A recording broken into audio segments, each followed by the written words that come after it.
오늘 하나님께서 우리에게 허락하신 말씀은 열왕기상 22장 41절에서 53절까지입니다. 열왕기상 22장 41절에서 53절까지 구약성경 558면에 있습니다. 구약성경 558면 열왕기상 22장 41절에서 53절까지입니다. 네, 우리 교독하도록 하겠습니다.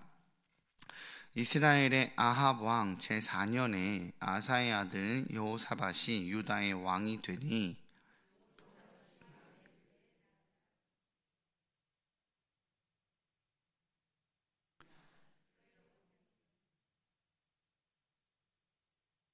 여호사밧이 그의 아버지 아사의 모든 길로 행하며 돌이키지 아니하고 여호와 앞에서 정직히 행하였으나 산당은 패하지 아니하였으므로 백성이 아직도 산당에서 제사를 드리며 분향하였더라. 여호사밧의 남은 사적과 그가 부린 권세와 그가 어떻게 전쟁하였는지 다 유다 왕 역대 지략에 기록되지 아니하였느냐.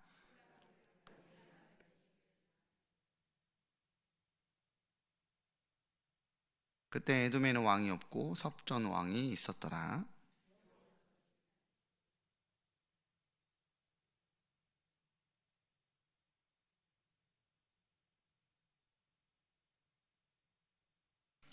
아합의 아들 아하시아가 여호사밧에게 이르되 내 종으로 당신의 종과 함께 배에 가게 하라 하나 여호사밧이 허락하지 아니하였더라.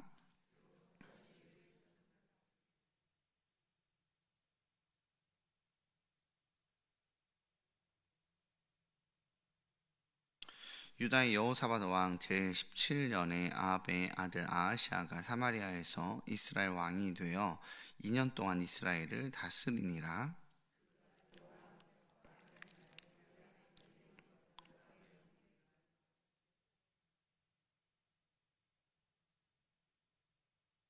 함께 읽겠습니다. 바알을 섬겨 그에게 예배하여 이스라엘의 하나님 여호와를 노하게 하시기를 그의 아버지의 온갖 행위같이 하였더라.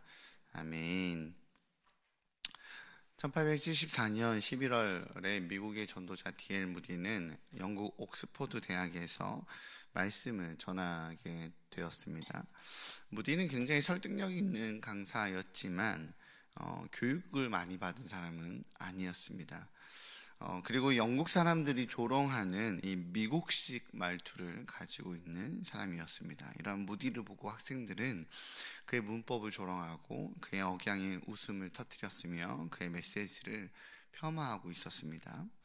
그러나 무디 목사님은 옥스포드 대학교로 초청받기 전에 케임브리지 대학에서 성령님의 놀라운 역사를 경험하고 온 상태였습니다. 옥스포드 대학생들의 굉장히 매너 없고 무례한 행동에도 불구하고 무디 목사님은 성령의 충만함 가운데 있었기에 예배를 차분히 인도하고 있었다고 합니다. 무디 목사님께서는 이제 성경을 읽기 위해서 성경을 딱 들고 딱 들었는데 그러자 옥스포드 대학생들이 그들의 발을 이렇게 쿵쿵쿵쿵 굴리며 소리를 지르기 시작했습니다. 그러자 무디 목사님은 성경을 덮은 채 강당 위에서 몸을 구부리며 마이크를 바짝 대고 말씀을 하십니다. 여러분이 찬송시를 조롱했을 때 저는 아무 말도 하지 않았습니다. 여러분이 저희 기도를 우습게 여길 때도 저는 아무 말도 하지 않았습니다. 그러나 지금 여러분은 하나님의 말씀을 업신여기고 있습니다. 하나님의 말씀을 경시하느니 차라리 가장 치명적인 질병에 걸리거나 번쩍이는 번개를 가지고 노는 것이 훨씬 나을 것입니다. 차분하지만 단호한 경고를 던지는 무디 목사님의 일침에 옥스포드 대학생들은 꼼짝 못하고 침묵하게 되었다고 합니다. 이는 단연코 옳은 말입니다. 하나님의 말씀을 경시하는 것은 불을 가지고 노는 것보다도 위험합니다. 이처럼 하나님의 말씀을 경시하는 것, 하나님의 말씀을 비웃거나 비난하거나 그 말씀을 무시하거나 다른 것으로 대체하는 모든 것이 하나님의 말씀을 경시하는 것을 의미합니다. 그리고 또한 하나님의 말씀을 절대적인 가치로 인정하지 않고 여러 지식의 말이나 자신의 철학과 비교하는 것도 역시 하나님의 말씀을 경시하는 것입니다. 이는 절대적인 진리이신 하나님의 말씀의 격을 떨어뜨리는 것이 되기 때문입니다. 오늘 본문에서 저는 왠지 이 결과의 내용을 본 듯한 메시지 같습니다. 오늘은 열왕기상의 마지막 장면입니다. 열왕기상의 저자는 분할 스크린 방식으로 이스라엘과 유다의 역사를 설명합니다. 그 설명의 방법은 시간의 흐름대로가 아니라 한 나라의 역사에 대한 묘사가 이루어지고 있는 동안 다른 나라에 대한 설명을 멈춘 형식으로 진행됩니다. 그리고 다시 다른 나라를 설명하는 방식으로 열왕기서는 기록되어 있습니다. 따라서 북이스라엘을 중심으로 설명하는 와중에 북이스라엘을 중심으로 남유다의 왕인 여호사밧에 대한 언급이 분명히 있었습니다. 그럼에도 불구하고 북이스라엘 중심의 설명이 끝나자 이제 다시 남유다 중심의 역사적인 설명을 하기 위해 여호사밧 왕의 이야기가 다시 시작되고 있습니다. 왜냐하면 열왕기서는 역사책이 아니라 역사적인 사건들을 바탕으로 한 설교이기 때문입니다. 이를 전문 용어로 후대의 신앙인들에게 교훈을 남기기 위해 기록된 기전체라고 표현합니다. 교훈을 남기려는 이 기전체의 특징은 선명한 기술의 목적이 있음을 의미합니다. 같은 시대의 역사서를 비교하게 되는 이 열왕기서와 역대기서의 기술 목적은 존재하는 그것은 삶의 자리를 전제로 하여 그 목적의 시각이 좀 다릅니다. 열왕기서의 독자들은 삶의 자리가 포로기였습니다. 이들은 하나님의 나라인 이스라엘이 멸망해서 현재 자리 잡고 있는 삶의 자리가 바벨론 포로였습니다. 따라서 포로로 잡혀 있는 이들에게 전하고자 하는 이 열왕기서의 목적은 왜 포로로 잡혀왔는가? 왜 절대자이시고 전능자이신 하나님의 나라인 이스라엘이 멸망했는가입니다. 여기에 대한 대답을 주는 것이 열왕기서입니다. 반대로 역대기서는 포로 이후 이스라엘로 돌아온 바로 그들의 삶의 자리에서 하나님의 음성이 초점이 맞춰져 있습니다. 그래서 열왕기서의 내용과 역대기서의 내용은 내용상 사실상으로는 겹쳐지는 부분이 있지만 그 강조점과 기술의 초점은 서로 다릅니다. 포로 이후의 백성들에게 역대기를 통해서 어떻게 하여야 다시 하나님의 복을 받을 수 있는가, 하나님의 백성으로 살 수 있는가에 맞춰져 있다면 열왕기서는 우리의 죄가 무엇이기에, 왕들의 죄가 무엇이기에 포로로 잡혀온 것입니까? 라는 것에 초점이 맞춰져 있습니다. 따라서 열왕기서는요, 왕들의 죄가 무엇인지 밝히는데 주력이 되어 있습니다. 그리고 오늘 본문에서 등장하는 왕들에게 분명한 죄가 있음을 경고하고 있는 것입니다. 그것은 하나님의 말씀에 순종하지 않은 것입니다.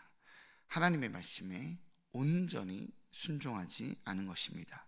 맞습니다. 그것입니다. 단순하게 그것입니다. 하나님의 말씀에 순종하지 않은 것, 하나님의 말씀을 경외하지 않은 것이 바로 징계의 이유였습니다. 거기서부터 결국에 모든 문제가 일어난 것입니다.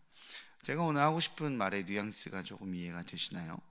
제가 오늘 하고 싶은 메시지의 핵심은 북이스라엘의 왕인 아합 왕과 오늘 남유다의 선한 왕, 이 여호사밧에 대한 이야기가 나오는데, 지금까지는 북이스라엘의 악한 왕 아합에 대해서 이야기하고 있었다면 그것에 대비되는 남유다의 선한 왕 여호사밧을 소개하고 있습니다라는 말을 하고 싶은 것이 아닙니다. 그 내용이 오늘 본문 핵심이 아니라는 말을 하고 싶은 겁니다.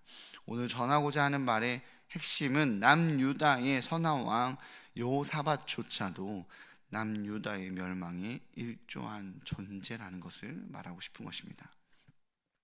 오늘 본문은 북이스라엘 왕 아합의 이야기가 끝나고 다시 유다의 왕 여호사밧의 이야기가 시작됩니다. 여호사밧은 25년간 남유다를 통치했습니다. 그에 대한 성경의 평가는 그의 아버지 아사의 신앙을 이어받아서 선한 왕으로 표현됩니다. 그런데 그 표현과 뉘앙스가 좀 이상합니다. 43절입니다. 같이 읽어보겠습니다. 시작. 여호사밧이 그의 아버지 아사의 모든 길로 행하며 돌이키지 아니하고 여호와 앞에서 정직하게 행하였으나 산당은 폐하지 아니하였으므로 백성이 아직도 산당에서 제사를 드리며 분향하였더라.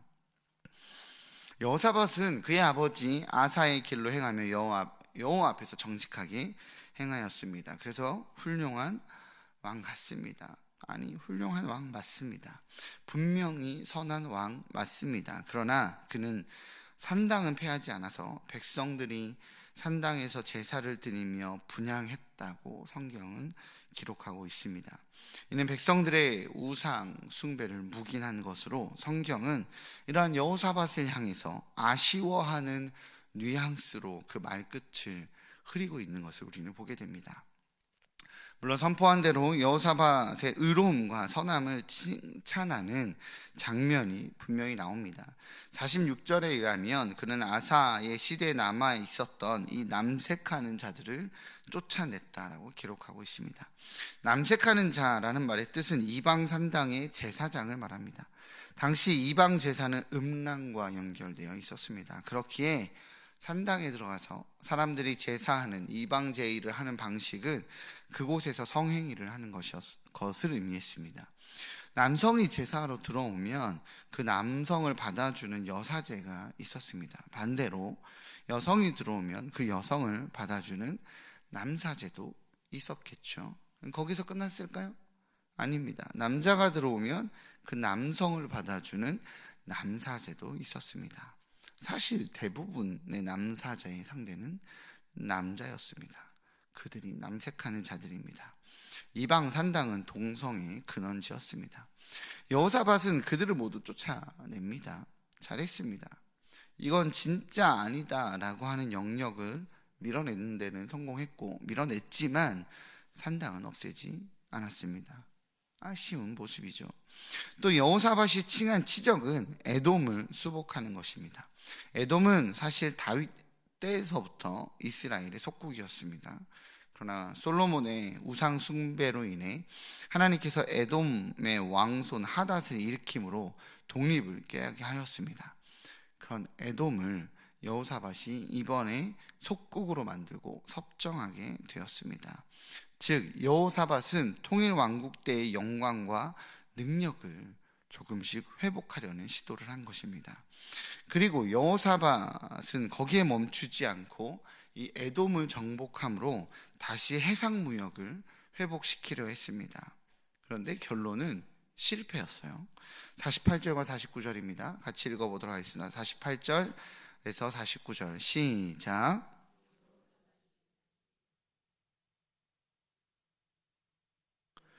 그 배가 에시온 게벨에서 파선하였으므로 가지 못하게 되매 아합의 아들 아하시아가 여호사밧에게 이르되 내 종으로 당신의 종과 함께 배에 가게 하라 하나 여호사밧이 허락하지 아니하였더라.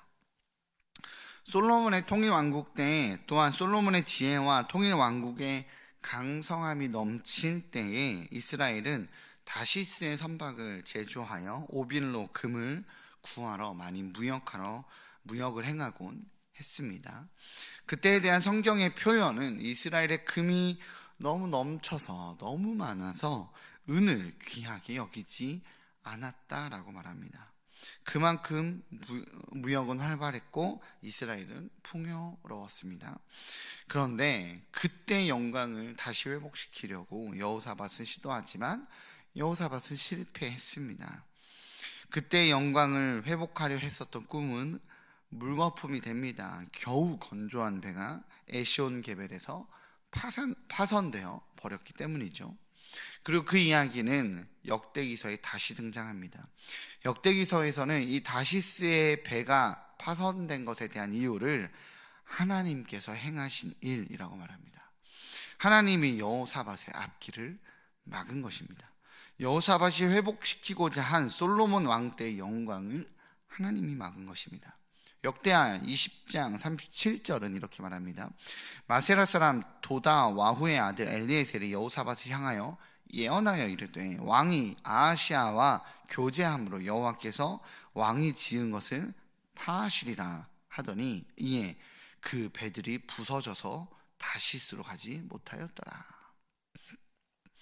사실 우리들의 눈에는 1차적으로 남유다의 선한 왕 여호사밧과 북이스라엘의 악한 왕 아합과 그의 아들 아하시아의 이야기로 열왕기서가 끝나는 것으로 보입니다. 그러나 열왕기서가 하고 싶은 말은 열왕기 상과 열왕기 하를 통해 전체적으로 하고 싶은 말은 그것이 아닙니다. 하나님께서 이스라엘에게 요구하신 제사장 나라 거룩한 백성을 이스라엘은 이뤄내지 못합니다. 이는 여호사밧 왕 역시 마찬가지입니다. 그는 이방 산당을 없애지 못했고 정치적인 이익과 평화를 위해서 아합과 사돈 관계를 맺었습니다. 그로 인해 당장의 평화와 당장의 안정은 이루었지만 이 모든 것을 원하지 아니하시는 하나님의 말씀을 따르기 위해 몸부림치지 못하고 타협했습니다. 그런 타협으로 결국 이스라엘은 남유다 역시 다시 이방신을 섬기는 나라로 타락하게 되어버립니다. 주일에 우리 담임 목사님께서 언급하셨던 것처럼 최근 할로윈데이로 인해 나라가 시끌시끌합니다. 진짜 목사님 말씀처럼 우리나라가 언제부터 이 귀신 축제에 열심을 가졌는지 모르겠습니다. 그리고 실제로 귀신 축제에 대해 사람들이 저항감이 심했기 때문에 별로 상업적으로도 별로 이용하지 않았어요. 의미가 없으니까, 도리어 사람들이 안 찾으니까요. 그렇게 인정받지 못했던 이 귀신 축제가 언제부터 이렇게 열심을 가졌는지 모르겠어요. 본래 할로윈데이는 고대 켈트족이 죽음과 유령을 찬양하면서 벌인 축제에서 비롯되었습니다. 켈트인들에게 10월 31일은 한 해의 마지막이자 새해의 시작으로 여기며 서우인의 축제로 여겼습니다. 10월 30일이 가을이 끝나는 걸로 이해했고 이제 11월 1일부터 겨울이 시작되는 걸로 이해했기 때문에 켈트족에게는 10월 31일이 마지막 날이었어요. 그때 그들은 이 죽은 이들의 혼을 이 한 해의 마지막 날 10월 31일 날 한 해의 마지막 날 음식을 마련해 죽음의 신에게 바칩니다. 그리고 이 죽은 이들의 혼을 달래고 악령을 쫓아내는 풍습을 이 켈트인들이 가지고 있었습니다. 이 과정에서 악령들이 자신을 해치지 못하게 악령들이 이제 죽음의 선에서 넘어와서 자기들을 해치지 못하게 악령으로 분장하는 겁니다. 나도 같은 악령이니까 해치지 마라고 착각하게 만들려고 한다는 거죠. 즉 이 할로윈데이는 두려움과 공포를 기반으로 만들어진 날입니다.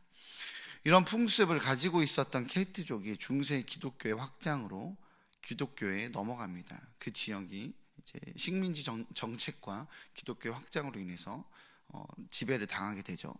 그래서 사실 없어지고 사라져야 했을 풍습이었습니다. 그런데 그 풍습이 당시의 기독교, 지금의 기독교가 아니라 지금의 개념으로 치면 구교에 속하는 카톨릭의 만성절과 만납니다. 이 만성절이란 카톨릭에서 말하는 모든 성인들의 대축일이라고 말해요. 카톨릭에서는 성인들 가운데 교회에서 특별히 더 모범이 되어 기려질 만한 성인들을 기억하고 기념하는 날이 있습니다. 그게 11월 1일이에요. 그래서 이 두 개가 이상하게 믹스가 됩니다. 교황 그레고리 3세는 731년 11월 1일에 공의회를 개최하고 성 베드로 대성전에 성인들의 유해를 안치한 이 경당을 마련하여 한 해가 끝나고 새해가 시작되는 첫 밤에 경당을 마련하고 모든 성인들의 대축일을 11월 1일로 지키게 합니다. 켈트족의 전통에 의하면 한 해가 끝나고 새해가 시작되는 이 첫 밤에 저승의 문이 열려서 조상들은 물론 온갖 것들이 이승으로 나온다는 말이 있는데 그날이 이 모든 성인들의 대축일 11월 1일과 만나면서 성인들도 죽음에서 나와 11월 1일에 모든 성인들의 대축일을 맞이하는 거라라고 해석하면서 이 두 개의 문화가 만납니다. 켈트족의 문화와 카톨릭의 문화가 만나 생존하게 되죠. 그래서 할로윈데이에 대한 또 다른 명칭이 뭐냐면 올 할로우스 이브입니다. 성인들이, 죽은 자들이 살아 돌아와 축제를 벌이는 전날 저녁이라는 거죠. 그게 할로윈데이다 라고 말합니다. 그래서 이상하게 이 할로윈데이에 대한 검색을 해보면, 내용을 찾아보면 기독교의 축제라고 기재된 것도 있어요. 그렇게 오해받는 거죠. 그것을 기독교에서는, 저희 개신교에서는 종교개혁을 통해 그 시기 때 오직 성경, 오직 믿음, 오직 예수라는 이름으로 그날과 그때를 오히려 복음의 기준을 바로 세우며 진리를 선포했습니다. 그렇게 할로윈데이는 그냥 아일랜드의 문화로 있다가 사라질 뻔했습니다. 실제로 19세기까지 스코틀랜드와 아일랜드 이민자들이 치르는 그냥 소규모 축제에 불과했습니다. 그런데 1840년 아일랜드의 대기근으로 인해 100만 명의 아일랜드인들이 미국으로 이주하면서 미국에서 이 문화를 전파합니다. 그리고 이 미국 전역에 할로윈을 퍼져나가게 하는 기초가 되죠. 그리고 그것이 우리나라까지 옵니다. 산당을 없애지 않은 것이, 하나님의 말씀은 들었지만 온전한 제사장 나라 거룩한 백성의 사명을 따르지 않은 것이, 자신의 이해타산으로 주의 말씀을 따르는 선택을 해온 것이 결국에는 이스라엘과 남유다 모두 패망의 길을 걷게 하였습니다. 그 산당으로 인해서 다시 남유다는 이방 나라를 섬기는, 이방 제의를 섬기는, 이방의 우상을 섬기는 나라가 되거든요. 오늘 본문 50절에 여호사밧은 죽고 그의 아들은 여호람이 됩니다. 그가 왕이 되죠. 이는 여호람의 아내이자 아합의 딸이 왕비가 되는 것을 의미합니다. 그리고 그 결과 열왕기 하로 넘어가면 그 결과로 여호람은 유다의 여러 산의 산당을 다시 세우고 이스라엘 백성들을 우상 숭배하는 나라로 만듭니다. 이 정도면 괜찮겠지라고 말하는 작은 불순종의 씨앗이 결국에는 엄청난 생명력으로 자라 우리의 삶을 덮어버린 것입니다. 그 악이 말이죠. 우리의 가족과 교회와 우리 사회도 역시 마찬가지가 아닌가 싶습니다. 작은 타협이, 작은 악의 받아들임이 이 나라와 이 민족을, 우리의 삶을 악으로 물들게 합니다. 우리 주님께서는 제사장 나라 거룩한 백성으로 부름받은 성도로서 온전히 주의 뜻을 따르며 십자가의 길을 걸으셨던 예수님처럼 우리도 그 길을 걸으라고 말합니다. 우리도 주님의 그 뒤를 본받아 주의 뜻을 따르기에 악의 생명력보다 더 강력하고 더 생생한 하늘의 생명력으로 살아가시는 하늘 백성으로 살아가야겠습니다. 그렇게 하나님의 통치만을 온전히 드러내는 주님의 말씀이면 충분합니다. 주님의 말씀이면 전부입니다. 주님의 말씀이 온전함입니다 라고 말하는 하늘 백성으로 살아가기에 작은 악의 씨앗도, 작은 악도 틈타지 못하는 온전한 주의 백성으로 살아내시는 우리 일산 충신의 성도님들 되시기를 주님의 이름으로 축복합니다. 기도하겠습니다. 사랑의 주님, 내 삶은 온전하게 주님을 따르고 있는가 라고 자문하게 됩니다. 나는 이 정도면 괜찮겠지라고 말하며 타협하고 있는 영역은 없는가? 오랫동안 남겨놓았던 가족의 복음을 밀어내고 있지는 않는가? 하나님, 복음의 씨앗으로 삶의 자리를 철저하게 지켜내지 못하고 타협하고 있는 가족의 문화는 없는가? 되돌아보게 됩니다. 하나님, 주님께서 원하시는 것은 그냥 예수님 잘 믿고 나 때에, 나 시기 때에, 나의 삶의 자리 때에 그냥 평안하고 안전한 것으로 끝나는 것이 아니라 주님 거룩한 백성 제사장 나라 되어서 주님 모든 이들이 주님 알아가는 축복의 통로가 되어야 하기에 온전한 거룩함과 온전한 섬결함과 오직 예수, 오직 말씀, 오직 복음이라는 주의 백성으로 살기를 원하시는데 주님, 우리는 그렇게 타협하고 있는 영역은 주님 다시 악의 씨앗을 그렇게 남겨두고 있지는 않은가 라고 자문하게 됩니다. 주님, 예수 그리스도가 온전히 나로, 예수의 십자가가 온전히 내 안에 들어오게 하시어 주님 나로 예수로 살게 하여 주옵소서. 낫으로 주의 복음으로만 살게 하여 주옵소서. 주의 길만 따르는 자 되게 하여 주옵소서. 주님, 내가 예수도 믿지만 세상도 어느 정도 누려야겠습니다 라고 말하는 타협하는 그리스도인이 아니라 주님이면 충분합니다. 십자가면 충분합니다. 하나님 나라에 갇히면 충분합니다 라고 말하는 주의 백성의 삶이 되게 하여 주옵소서. 이 모든 말씀 예수님의 이름으로 기도합니다. 아멘.